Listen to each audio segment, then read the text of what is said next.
Raya, siswi SMA yang cerdas dan populer, menyembunyikan kenyataan bahwa ia berasal dari keluarga miskin.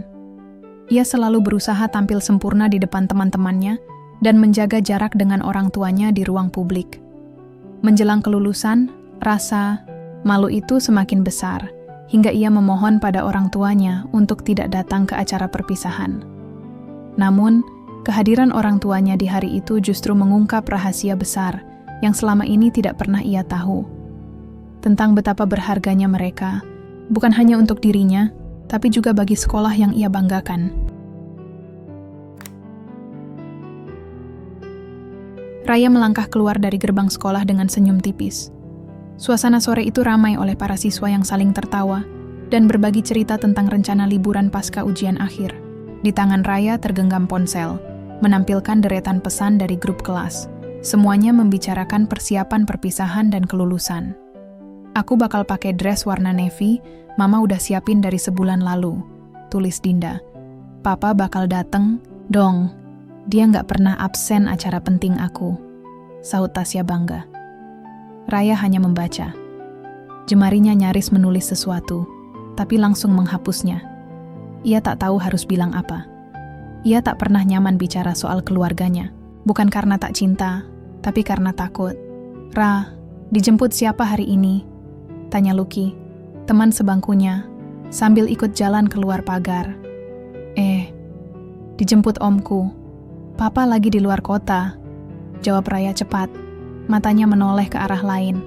Padahal, ia tahu, sebentar lagi sepeda motor tuanya akan berhenti di seberang jalan, dan turunlah seorang pria berkaus lusuh dengan topi robek.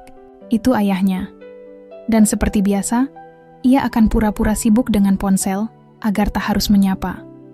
Ayah selalu menunggu di seberang jalan, tak pernah memaksa masuk ke area sekolah. Mungkin karena ia tahu putrinya malu. Benar saja, suara motor tua itu terdengar. Raya menunduk, pura-pura mengikat tali sepatu. Ia menunggu Lucky pergi dulu, lalu menyelinap cepat menyeberang. "Ayah nunggu dari tadi?" tanyanya pelan, tanpa menatap langsung. "Enggak lama, baru aja sampai," jawab ayahnya sambil tersenyum. Raya duduk membelakangi jalan, berharap tak ada teman yang lewat. Sepanjang perjalanan pulang, mereka tak banyak bicara. Hanya suara motor dan angin sore yang menemani. Raya memandangi jalanan dengan pandangan kosong, pikirannya penuh dengan satu hal, perpisahan sekolah. Itu akan jadi momen besar. Semua akan hadir dengan orang tua mereka. Penuh senyum, foto, tawa. Dan ia belum siap menunjukkan siapa orang tuanya di hadapan semua orang. Kelas 12 IPA 2 siang itu riuh oleh suara kertas yang dibagikan. Bu Sinta, wali kelas yang terkenal sabar dan hangat, berdiri di depan sambil tersenyum. "Ini undangan untuk acara kelulusan minggu depan, ya. Tolong dikasih ke orang tuanya masing-masing," katanya sambil menoleh ke satu persatu murid. Semua langsung heboh. Akhirnya, "Gak sabar banget lihat dekorasi aula. Tahun lalu keren banget," celetuk Vina sambil mengecek undangannya. Katanya, bakal ada foto booth juga loh. Pakai tema garden party, timpal Dinda, matanya berbinar.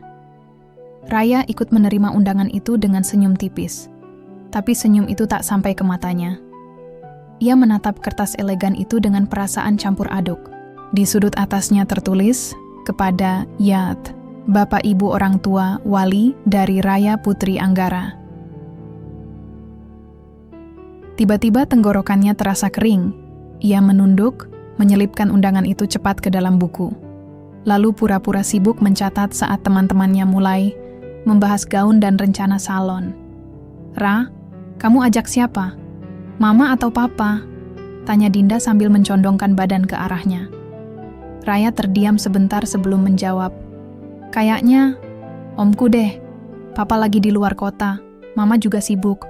"Oh, sayang banget. Kalau aku sih pengennya dua-duanya datang.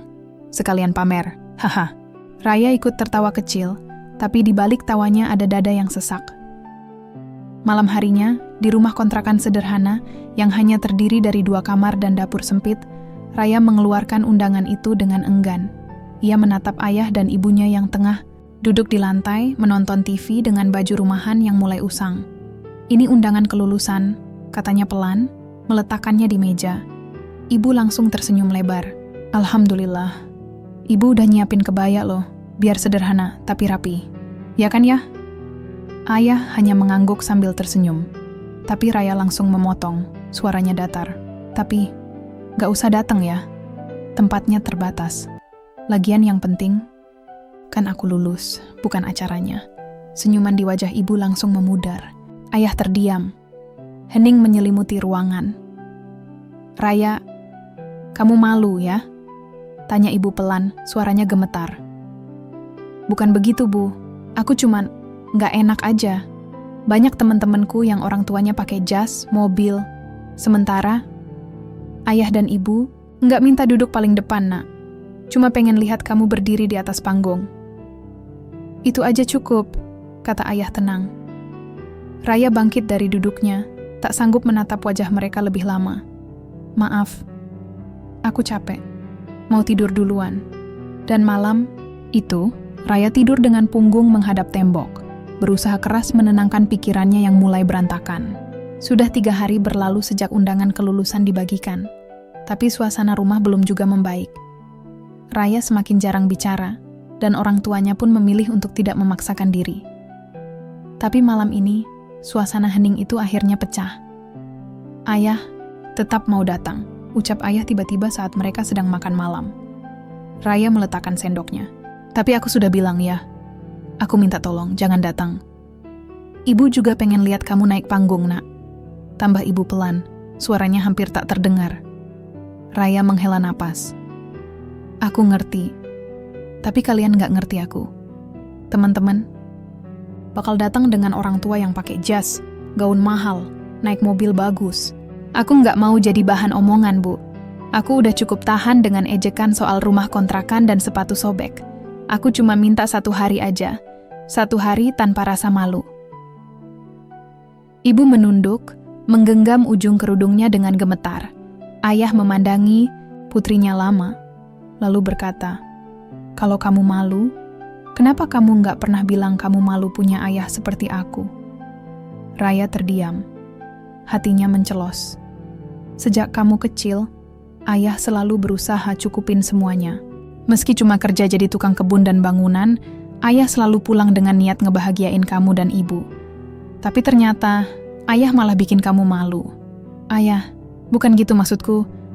Raya mencoba menjelaskan, tapi suaranya tercekik di tenggorokan. "Ibu nggak marah. Hanya sedih," ucap ibu akhirnya. "Kita nggak bisa ngasih kamu hidup mewah.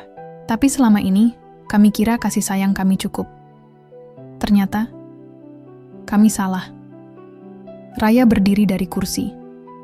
Air matanya menggenang, tapi ia tahan. "Aku nggak minta semua ini jadi besar. Aku cuma pengen kelulusan berjalan baik, itu aja.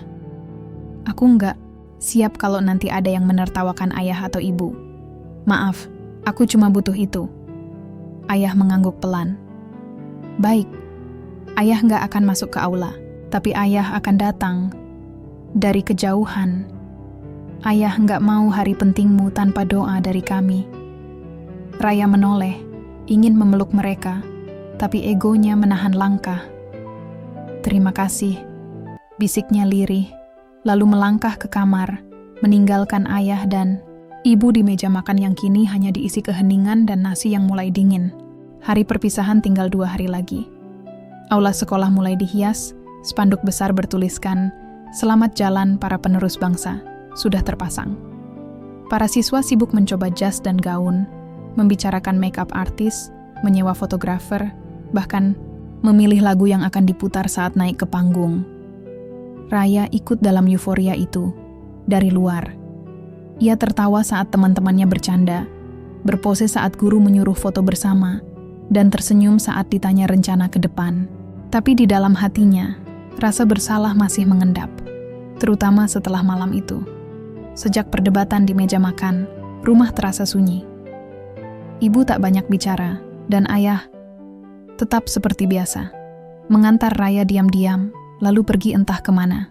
Raya tak tahu apa yang ayah kerjakan tiap hari. Yang ia tahu, ayah pulang sore hari dengan baju penuh debu dan tangan kasar yang makin hari makin tua. "Ra, kamu tahu nggak?" tanya Lucky saat jam kosong. "Aula sekolah ini dulunya tanah kosong. Loh, penuh semak," katanya. "Terus ada yang nyumbangin tanahnya buat bangun sekolah.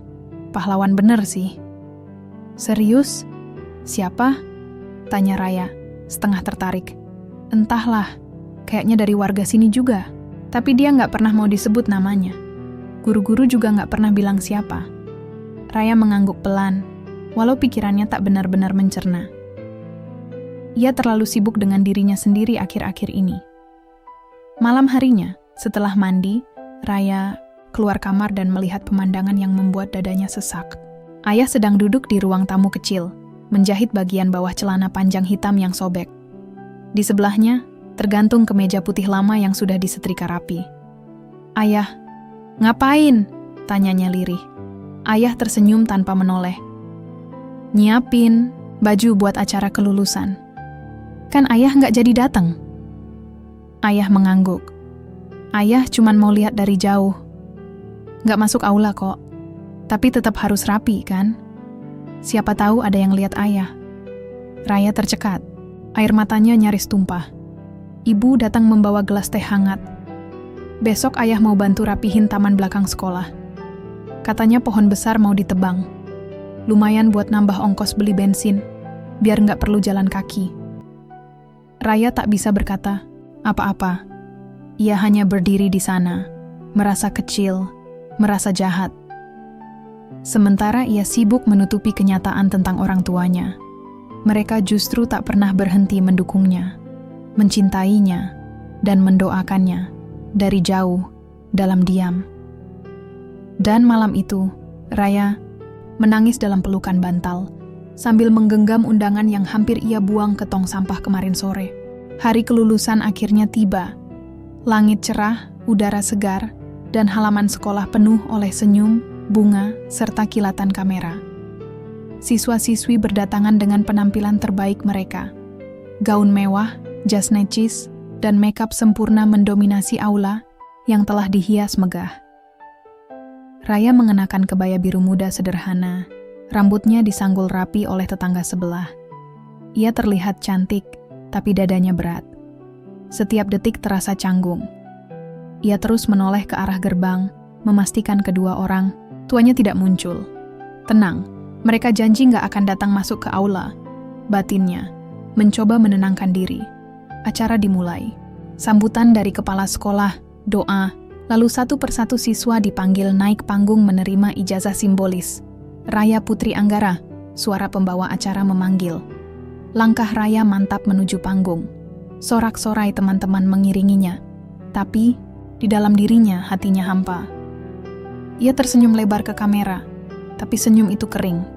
Ada kekosongan yang tak bisa dia jelaskan. Ia menoleh ke kursi tamu undangan. Kosong. Tak ada ayah, tak ada ibu. Setelah semua siswa naik panggung, acara berikutnya diumumkan. Penghargaan khusus untuk sosok inspiratif. Untuk pertama kalinya, kami ingin memberikan penghargaan kepada seseorang yang telah berjasa besar dalam sejarah sekolah kita.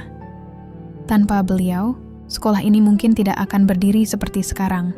Beliau menyumbangkan tanahnya, membantu pembangunan sejak awal, bahkan merawat sekolah ini setiap hari, tanpa pernah meminta imbalan.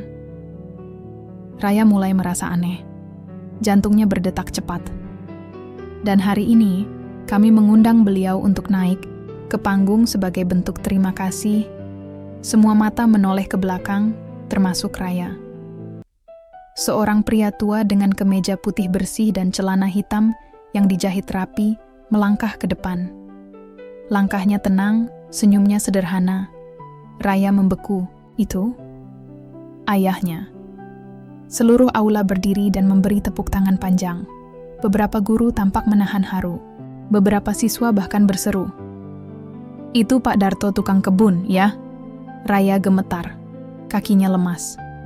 Air matanya turun tanpa bisa ia cegah. Saat ayah menerima plakat penghargaan dari kepala sekolah, beliau hanya menunduk sopan. Tak banyak bicara. tak banyak gaya. Di bangku VIP, Raya hanya bisa menangis. Dunia seolah menamparnya keras. Orang yang selama ini ia sembunyikan, ia anggap memalukan, ternyata adalah pondasi dari tempat ia belajar berdiri. Dan di tengah riuh tepuk tangan itu, untuk pertama kalinya, Raya berdiri. Ia tak lagi peduli gaunnya murah atau sandal ibunya lusuh. Ia hanya ingin memeluk orang yang telah mengajarkannya arti kebanggaan yang sesungguhnya. Setelah acara selesai, para siswa sibuk berfoto, memeluk orang tua mereka, dan mengunggah momen ke media sosial. Tapi Raya berdiri terpaku di sudut aula, memandangi panggung yang baru saja ditinggalkan ayahnya. Beberapa teman menghampiri. "Ra, serius itu ayah kamu?" tanya Dita, sahabatnya. Raya hanya mengangguk pelan. "Gila, kenapa kamu nggak pernah cerita?" Raya menatap Dita, matanya sembab. "Aku malu. Dulu, aku pikir ayah cuma tukang kebun biasa." Dita terdiam sejenak, lalu memeluknya. "Kamu harusnya bangga, Ra. Gak semua orang punya ayah sehebat itu." Perlahan, Raya berjalan keluar aula. Kakinya terasa berat, tapi hatinya lebih ringan. Di tepi lapangan belakang, di bawah pohon yang rindang, ia melihat sosok itu, ayahnya, sedang duduk, melepas sepatu kerjanya. Di sampingnya, ibu membawakan air minum. Raya mendekat, langkahnya pelan, namun pasti. "Ayah," suaranya serak. Pak Darto menoleh. Wajahnya kaget, lalu tersenyum kecil. "Iya, Nak." Raya tak berkata apa-apa. Ia langsung memeluk tubuh ayahnya erat-erat. Tubuh yang keras, penuh peluh, namun hangat dan begitu ia rindukan. "Maaf." Raya minta maaf, isaknya di bahu ayahnya. Selama ini Raya nggak tahu. Raya terlalu bodoh, terlalu sibuk mikirin omongan orang. Ayah mengelus rambut putrinya. "Kamu nggak salah, Nak. Dunia emang sering ngajarin kita untuk menilai dari luar. Tapi sekarang kamu tahu kan?" Ibu ikut memeluk mereka. 3 sosok sederhana itu berpelukan di bawah langit biru, dikelilingi suara riuh siswa lain. Tapi seolah dunia milik mereka bertiga. Raya mengusap air matanya, lalu menatap kedua orang tuanya. "Besok kita foto bareng ya, Bu ya. Di studio. Aku mau pajang fotonya di kamar. Dan mulai sekarang, aku nggak akan sembunyiin siapa keluarga aku." Ayah tertawa pelan. "Ayah cuma tukang kebun, Ra." "Enggak," Raya menggeleng. "Ayah adalah pahlawan. Pahlawan yang bikin aku bisa sekolah sampai lulus. Dan ayah udah buktiin, kita nggak butuh jas mahal untuk dihormati." Hari itu, Raya pulang tanpa membawa buket bunga atau boneka besar seperti teman-temannya. Tapi ia membawa sesuatu yang lebih besar. Rasa bangga dan cinta yang selama ini tertimbun dalam rasa malu. Dan sejak saat itu, ia tak lagi berjalan dengan kepala tertunduk. Ia adalah anak dari Pak Darto, sosok sederhana yang diam-diam menjadi fondasi sekolahnya dan kebanggaan hidupnya. Seminggu setelah acara kelulusan, suasana rumah Raya berubah total. Bukan karena mendadak jadi mewah, tapi karena senyum dan canda tawa yang mulai mengisi hari-hari mereka. Tak ada lagi percakapan setengah hati, tak ada lagi tatapan kecewa. Kini, mereka duduk di meja makan dengan cerita baru, tentang rencana kuliah Raya, tentang hari-hari ayah di sekolah, dan tentang ibu yang mulai menjual kue lagi lewat pesanan online. Satu perubahan besar yang dirasakan Raya adalah cara ia memandang dirinya sendiri. Dulu ia merasa minder dan kecil karena kondisi keluarganya. Sekarang ia merasa cukup dan kuat. Ia bahkan mulai aktif membagikan kisahnya di media sosial, bukan untuk mencari perhatian, tapi untuk memberi semangat bagi mereka yang punya latar belakang serupa. "Aku baru sadar," kata Raya saat duduk bersama Dita di warung kecil depan sekolah. "Selama ini kita terlalu sibuk pamer siapa yang paling keren, siapa yang paling kaya. Padahal yang paling keren tuh, yang bisa berdiri kuat walau hidupnya berat." Dita mengangguk sambil menyeruput es teh. "Dan kamu salah satunya, Ra." Raya tersenyum kecil. Kayaknya ayah juga, bahkan lebih. Hari-hari berikutnya, Raya membantu ayah di sekolah sebelum keberangkatan kuliah. Ia menyapu halaman, memangkas tanaman, dan kadang menemani ayah saat istirahat makan siang. Beberapa guru dan siswa sempat heran, tapi lama-lama mereka salut. Anaknya Pak Darto ikut bersihin taman ya? Hebat, bisik seorang guru. Tapi bagi Raya, itu bukan soal hebat. Itu tentang menghargai. Tentang kembali ke akar yang selama ini ia abaikan. Tentang menunjukkan bahwa siapapun orang tuamu, tak ada yang pantas disembunyikan. Apalagi jika mereka telah memberi segalanya tanpa pamrih. Raya juga mulai menulis esai untuk beasiswa kuliah. Salah satu topiknya, siapa tokoh yang paling menginspirasimu? Ia tak butuh waktu lama menulisnya. Paragraf pembuka langsung dimulai dengan kalimat, "Ayah saya bukan orang terkenal, bukan pejabat, bukan sarjana. Tapi ia adalah fondasi tempat saya berdiri hari ini." Tulisan itu ia kirim bersama doa. Bukan untuk mendapat pujian, tapi untuk menyampaikan pada dunia bahwa kisah sederhana bisa jadi sumber kekuatan besar. Dan suatu pagi, sebuah email masuk. "Selamat, Raya Putri Anggara. Anda menerima beasiswa penuh untuk jurusan pendidikan di Universitas Negeri." Tangisnya pecah. Tapi kali ini bukan karena malu atau sesal, melainkan karena bangga. Bukan pada dirinya sendiri, tapi pada dua orang tua sederhana yang telah membuktikan kemiskinan tak pernah bisa menutupi cahaya cinta, kerja keras, dan ketulusan. Pagi itu, matahari bersinar cerah, tapi tidak sepanas biasanya. Angin berembus lembut membawa aroma tanah basah dan bunga melati dari pekarangan kecil di depan rumah. Raya berdiri di depan cermin, mengenakan seragam kampus barunya. Kemeja putih, bersih dan rok panjang warna biru tua. Di dadanya tergantung kartu tanda mahasiswa yang baru ia ambil sehari sebelumnya. Di ruang tengah, ayah sedang menyemir sepatu kerjanya, dan ibu sibuk menyiapkan bekal. Suasana rumah kecil itu tak berubah, masih sederhana seperti dulu. Tapi suasana hatinya jauh berbeda. Kini, setiap dinding rumah seakan memancarkan cahaya yang tidak terlihat. Cahaya cinta, pengorbanan, dan kebanggaan. "Ayah, Bu." Raya mendekat, memeluk keduanya dari belakang. "Makasih ya. Kalau bukan karena ayah dan ibu, aku nggak akan sampai sejauh ini." Ayah hanya tersenyum, menepuk tangan anak gadisnya. "Kamu yang hebat, Nak. Kamu yang mau belajar dan berubah. Dan jangan lupa pulang sesekali ya," sambung ibu. Matanya mulai berkaca-kaca. "Soalnya rumah ini akan selalu jadi tempat pulang kamu, apapun yang terjadi nanti." Raya mengangguk, menahan air mata. Ia tak pernah menyangka cinta paling dalam bisa terasa dari rumah sekecil ini. Bahwa keberanian terbesar bukan soal berbicara di depan banyak orang atau menjadi yang paling pintar di kelas, tapi keberanian untuk menerima siapa diri sendiri dan siapa keluarganya. Di depan rumah, Dita sudah menunggu di atas motor. "Rah, ayo, kita telat." Raya melambaikan tangan pada kedua orang tuanya, lalu naik ke boncengan sambil membawa satu koper kecil. Saat motor mulai melaju menjauh, ia menoleh ke belakang. Melihat rumahnya yang sudah mulai terlihat kecil, tapi tak pernah kehilangan kehangatannya. Dan ia tahu, kemanapun langkahnya pergi, nilai-nilai dari rumah itu akan selalu ia bawa. Ketulusan, kerja keras, dan cinta yang tidak bersyarat. Hari itu, Raya resmi memulai perjalanan baru. Bukan lagi dengan rasa malu, tapi dengan kepala tegak dan hati penuh syukur. Karena ia telah belajar satu hal paling penting dalam hidup. Yang membuat seseorang layak dibanggakan, bukanlah harta atau penampilan, tapi kebaikan yang ia tinggalkan, bahkan saat tak ada yang tahu, dan ayahnya telah meninggalkan banyak sekali.